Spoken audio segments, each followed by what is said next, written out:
Спутник-1.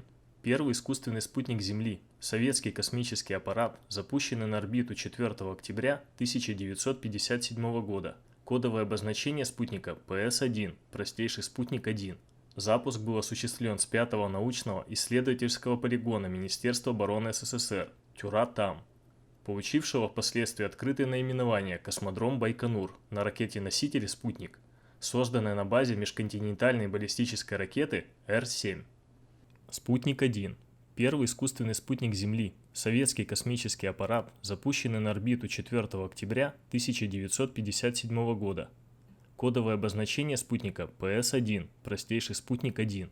Запуск был осуществлен с 5-го научного исследовательского полигона Министерства обороны СССР Тюра-Там, получившего впоследствии открытое наименование «Космодром Байконур» на ракете-носителе «Спутник», созданной на базе межконтинентальной баллистической ракеты Р-7. Спутник-1. Первый искусственный спутник Земли, советский космический аппарат, запущенный на орбиту 4 октября 1957 года. Кодовое обозначение спутника ПС-1, простейший спутник 1.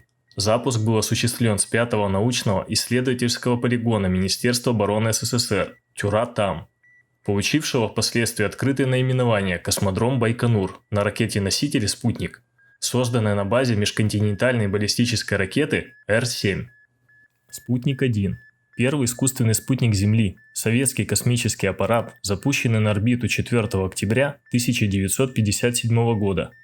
Кодовое обозначение спутника ПС-1, простейший спутник 1. Запуск был осуществлен с 5-го научного исследовательского полигона Министерства обороны СССР Тюра-Там, получившего впоследствии открытое наименование «Космодром Байконур» на ракете-носителе «Спутник», созданной на базе межконтинентальной баллистической ракеты Р-7.